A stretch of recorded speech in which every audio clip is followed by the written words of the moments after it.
So I wanted to thank you, but while you guys may not have necessarily a curriculum or a lesson that you do each week with these kids, you are taking care of their precious little ones as they go get spiritually refreshed each week here. So don't feel like you guys are kind of bottom of the totem pole. You guys are probably like the heart and soul of what a lot of our parents of these age kids need week in and week out. So we thank you very much for that. It is a priceless, priceless gift. So basically, I'm just going to review, because our main policy here in the nursery and walker room, and even the twos, even though twos we do have a little bit of a lesson, so there's a little bit more to it than that.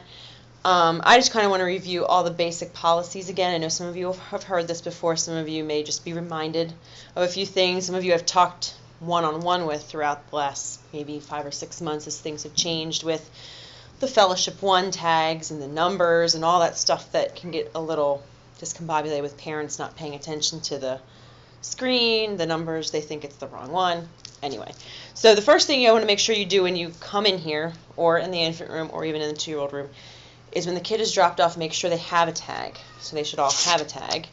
And to make sure the bottom has a pager number. So it'll be a black line that says pager number, whatever, we'll say 23.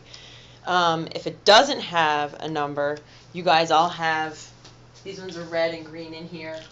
Next door, they look more like this. They're just red numbers on either the white or green cards that we give them as like a visitor. Sometimes a visitor, sometimes someone who's been coming here a while and they've so hit or miss, they just never got a permanent number. So make sure they get a number and make sure you remind them of the number. If they do have a pager number, like so say to parent, you know, let's say Audrey drops off Noah and she says, just make sure you remind her like, hey, don't forget Noah is pager number 100, so if she's crying or if you need to come change her diaper, be paying attention, because we've had quite a few parents who've just not paying attention. So we got to go on the security cameras, try and find them in the crowd so we don't completely like disrupt the whole sanctuary feel, because I've walked in there and I've wandered around and kind of get the stink eye from John, like what is going on?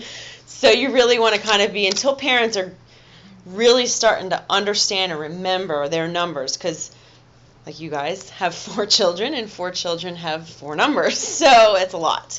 But even for it's mostly for the youngest ones up to preschool that we actually pay attention. Most of them will ever even need to use the number. Very rarely do we even use it K to 5th, although K to 5th does have assigned numbers as well. But you just want to make sure they either have a number on there. If they do, great, remind them of it. If they don't, make sure that they get one from your visitor board that you have. So that's just one of the biggest, probably the biggest things that have been happening ever since we kind of went to this new system, is people trying to remember their numbers and not really paying attention. Also, you can make sure that any diaper bag or thing that they have is labeled. When they do check in, there's a capability to print out an item tag on there. So we're going to be reminding the greeters as we start the school year on September 1st to, like, especially if they have a young baby, toddler, 2-year-old, if they have a bag with them, just to ask them, do you need an item tag? Do you have a label for your bag? If they don't, they can quickly print one out and then it's good to go. We usually have masking tape and things in the rooms if someone happens to not get one or forgot to ask for one, because we're going to try and really make that known to the parents as much as well. The other thing is something new coming for this school year, mainly for the infant room and in here, is we had a request back when we used to do the old system where we had the sign-in sheets where you had to sign in your kid. I don't know if any of you were here when we had that. And you signed them in, you signed them out, and there was like an instruction sheet, or not an instruction sheet, but an instruction line where especially for nursing babies, feeding babies, whatever, call me immediately, they're nursing, so page me right away, or whatever it is, a feeding type thing. We're going to kind of I'm putting together the class lists again, so that if a parent has a special instruction, they have somewhere to write it on for you guys, so that you're not like, is he supposed to get this? Is he not supposed to get that? Was he allowed to get anything at all? Is, say, a nursing mom, not a nursing mom? Do they have a bottle, this and that? Just so that they have something to write on, then you don't forget and you're not trying to remember, especially in the infant room. We've had quite a bit of babies lately. At least at 9:45, it's been like 8. Yeah, so it can get a little crazy. So even for the older ones, too, we might even have it up through twos, just so you have something to kind of give the parents an idea if they, need anything or have any instructions, or if they're a new child especially, they can add them to the list and say they have an allergy to such and such, because that doesn't always get into the system when they check in right away. That's something we have to do, like from the back end they call it. So like if someone said to me, oh, my child has a nut allergy, can you add that? I have to go into their profile from my office computer and do it. I can't do it from the ones out here. So that's one of the other big things, is just trying to get back to a little bit of an old school thing, but just to have several copies, so week to week you can just take it off, start fresh, and have everybody there. So I'm going to update the list, update any pager number. So hopefully September 1 is Move Up Sunday, so that will be our big day to kind of kick some of that stuff off. Also, just reminding parents of our policy for crying, getting upset. Kids that get upset, our general rule is 10 minutes, and then they pick up. You page them. If they prefer, some of them, and that's where it gets a little hairy. We just kind of say this is our general protocol. If a parent is really no, don't ever let them cry more than 2 seconds, then you kind of just, okay. But for the most part, we just try to in some way appease them for 10 minutes, because then it does start to disrupt the rest of the group, usually is what happens. And even in the infant room, as kids, as you notice, are getting older, and they're each reaching that age 1, and you're noticing they're walking, you are more than welcome as a volunteer of that room to suggest to them, hey, I see your little Johnny's walking, we have a walker room for kids that age, so if you're, there's more age-appropriate toys, there's kids his age in here, or her, and so you guys as a volunteer, since you see that a lot more week to week, you are welcome to say, hey, you're welcome to move up. So that's more from the infants to walkers. Once they're in here, they can't move up until they've turned 2 for Move Up Sunday. So if you also have a parent come to you and say, oh, well, my daughter turned 2 this week, and let's say it's in October or November, you say, well, that's great, wonderful, she's turned 2, but they don't move up until the following year. So we keep them in here just because, and really, if they give you a hard time, obviously you can just send them to me or Becky, but if the basic real reason is that we just don't have the space. We'd love to have an intermediate class for your late 2-year-olds, that, because they're in here sometimes with babies as the year progresses. But unfortunately, we just don't have the space for it. So we kind of have to keep everybody in this room until they turn 2, or until the Move Up Sunday after they turn 2, a lot of them. Also, reminding moms that even if their child is called out of here because they're crying, they're upset, they're needing food, whatever it is, they just seem cranky, that we do have, even though we call it the nursing mom's room, it is open to really any mom who wants to go back there and just sit with their child. It's a quiet place. It's confined. If it's mega packed with a bunch of nursing moms, there's not a whole lot we can do. But if no one's back there, they're more than welcome to take their child back there, continue to watch the service and not feel like they're disrupting anything in Fellowship Hall, or Fellowship Hall is very big and the kids love to run on that ramp and then they start making noise. It's just kind of a nice quiet place for them to go. Yes.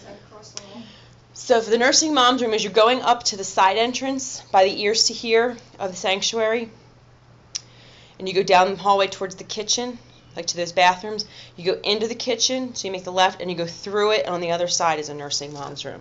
So if there's enough of you in the classroom, you could easily walk a mom there, or there is signs that points to it, but then people get back to the kitchen and they're like, this isn't the nursing mom's room. We're like, well, actually, it's through the kitchen. So that's just, one place that they can go.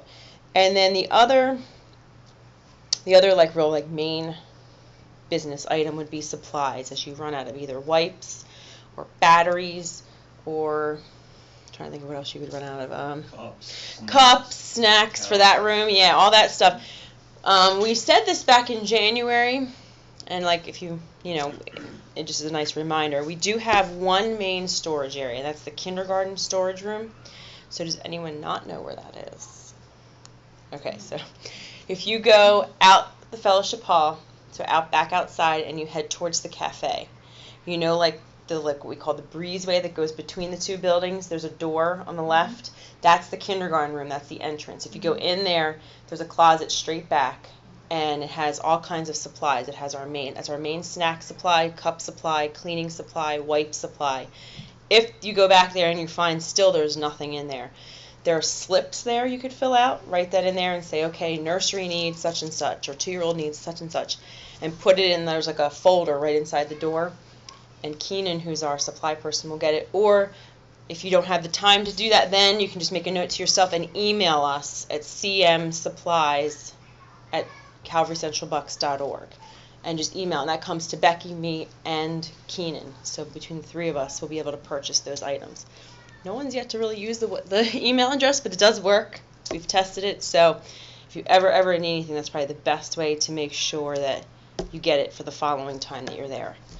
The other thing that, this is just something kind of like, as we, as each of you serve, I mean, we've upped the ante, as you know. We have twice a month commitment, which is great, or at least the once a month.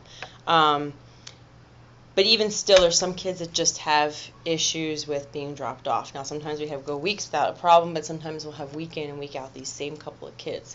So we're trying to think of ways to kind of have there's something consistent in the environment that is soothing to them, comforting in some way, that, okay, this is a safe place, that even though this person changes week to week, it's a safe place. So what we've decided to do, at least in the infant and walker, we may also do this in our 2-year-old room, is to just play the same CD. Like, I think Renee's going to bring in some Praise Baby stuff for you guys.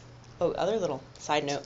Infant room, you're going to be getting a TV and a DVD player by September. So you will be able to play the Praise Baby stuff. So if you play like that same one, we can even mark it. This is like the starter DVD. So it's the same music coming in. We talked about having the same kind of smell with candles, but that gets a little hairy with, the warmers and stuff can, but even just the same music, we were doing some research, and other churches have said that that's one way to kind of keep a consistent, like the noise, that particular sound is comforting to some babies, if it can't be the same person every week. Louder than crying, right? Yeah. So hopefully between, and I know like in here you guys have a Praise Baby in here, do you, Jessica? Yeah. I try not to use it because I try not to have the TV on. Well, even if you have the CD, I mean, we'll get a CD player even for each of the rooms just to have something. CDs, 'cause I have a whole bunch of them. Yes, if anybody I love has. the Praise Baby video. Yeah. DVD. Either one is fine. We can make sure that each room has a CD player. I know that the infant room, I think, needs a new one. Yeah. This one had one. I don't know what happened to it. It'll be here, whether it's the one that was here or we'll get a new one. And then I know you guys have one in there that you've used. And we'll get you. So yeah, if anybody has extras that they're giving away, I know Renee Mann's told me she has a few. So if we can just kind of start getting on the same place with all that. So whoever's the first one to arrive, just kind of turn that CD on, just get some music playing. And then hopefully, because as we start this new year, you'll find new faces, new group of kids, not so much in the younger end because there's not going to be a whole lot of change with infants unless they're ready to go to walkers, but especially as you guys get new 2-year-olds, they're going to be a new bunch. Retrain, you're going to have a new group, just as they go up to preschool, and each one, once they get to kindergarten, it's usually not so bad, but these years as they shift to new rooms, sometimes kids just hate the room. Can't explain it, don't know why. But we have kids that just refuse to go in certain classrooms. Can't figure it out. So that was just something we thought to kind of help with the whole comfort factor and separation anxiety that happens greatly from infants all the way through, even up through preschool sometimes. And then if you have people come, even if you don't recognize them, you're not really sure, are they new, or is their first time? Some people are very clear about saying, this is my first time here. Try and be upfront and try to say, like, hey, these are some of our policies, like we wait 10 minutes for crying. If you have a nursing baby, we have a nursing mom's room. Would you like us to feed them, not feed them? Just kind of give them a quick 3 or 4 point bullet list of, hey, this is what we do here. This is what we look like. We could play the music. For you guys, I know you kind of have a routine in the walker room of what you do. You have snack time and this and that. Same thing for the 2-year-olds, just to kind of give the parents a little bit of comfort as it being their first time, or even if it's not their very first time, they may just haven't been here in a while. Things have changed. They change constantly. So just kind of be on the lookout, even if they have been here before, say, are you new, or have you been here? And they might say, oh, I haven't been here in a while. Well, just kind of refresh them. We're trying to keep the parents up to date on things, and we're trying to find the best way to do that. Like, we're going to have a big parent meeting this Sunday with youth parents and children's ministry parents, but there still has to be kind of an ongoing communication. So since you guys are right there, you see them, you say hi to them every week, if you can kind of be on top of getting like some newer people up to date on just some basic stuff that we do in the rooms, some policy things. And then obviously if there's something you can't answer, always direct them to us, because we'd love to be able to talk to parents as much as possible as well. And we don't always get that face-to-face time like you guys do. And then if there's anything you notice, like if you hear anything, like I know we get a lot of donated toys, which is great. It's awesome. We don't have to buy a whole lot, but sometimes things aren't always the safest because they're kind of old or they're kind of like falling apart. Please don't hesitate to either pitch stuff, recycle stuff, let me know and say, hey, you know what, I've heard this, and it could be something on the fairly newer side that, it's been recalled, there's something wrong with it, because I'm not up to date on it. My kids are not babies anymore, so I'm kind of not in that mode all the time, and so unless I happen to hear something, or, that way you guys can kind of be on top of the toys that are in here and things like that, for the most part. So, any other questions? That's pretty much all I have in terms of what I needed to kind of go over with you guys. Yes. You know how you said like you would have maybe like a tablet?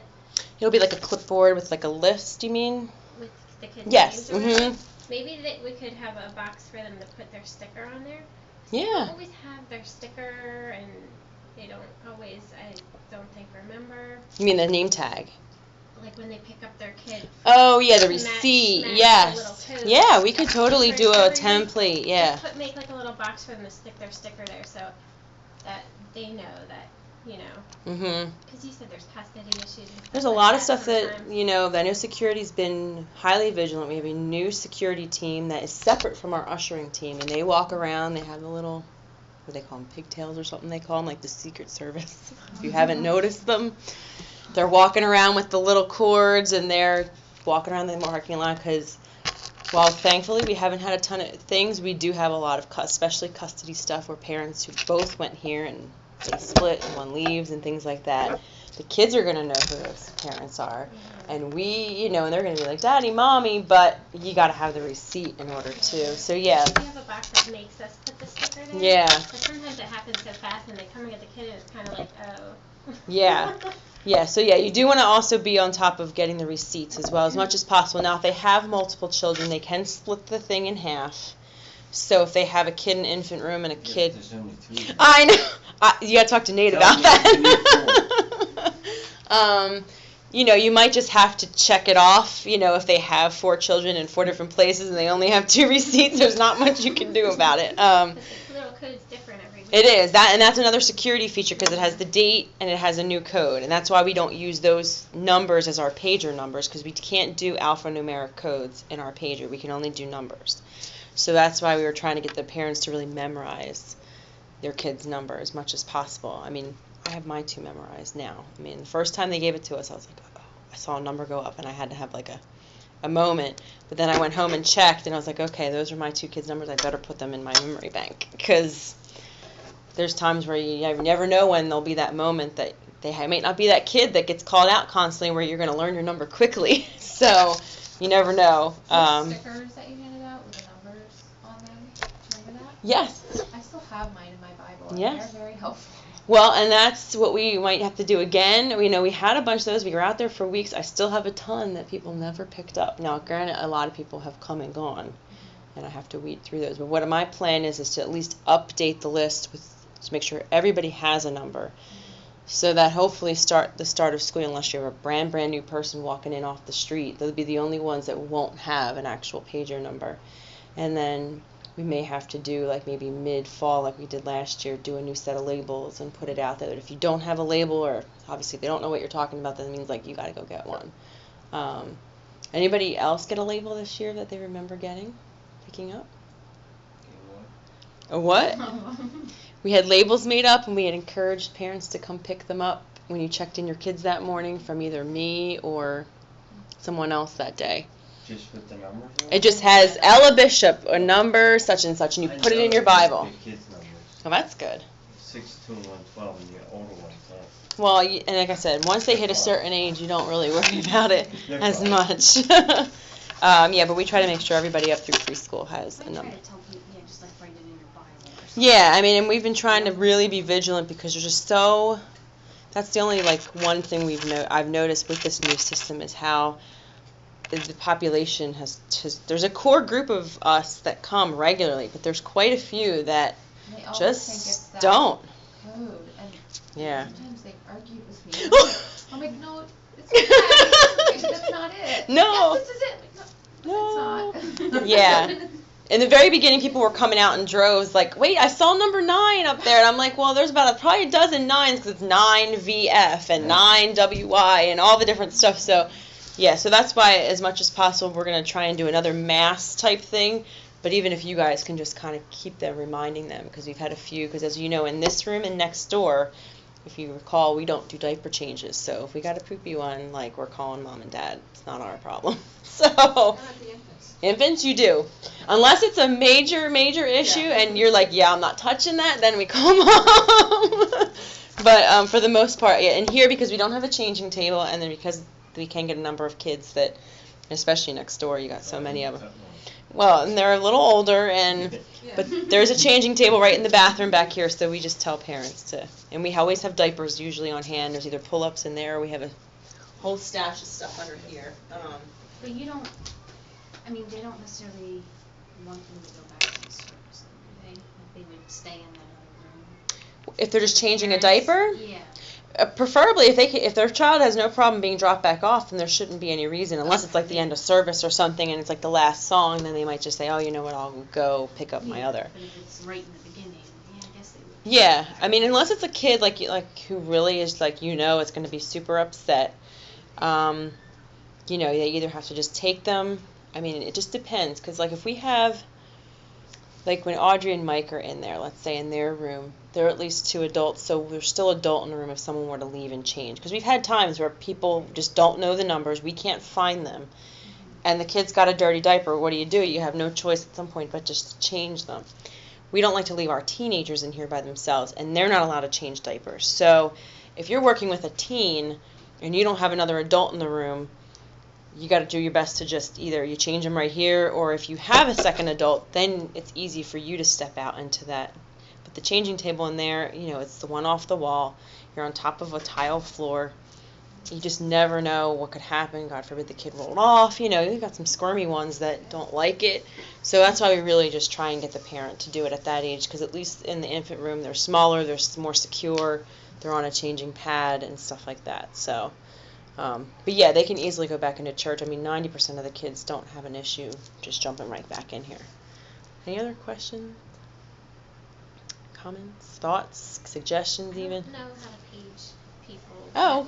I always figured I would, Figure it out be when with it's somebody. If you ever have to page someone, the infant room, which is out in the fellowship hall, has the main pager. So you just send someone from your class to pop in there and say, hey, can you page such and such a number?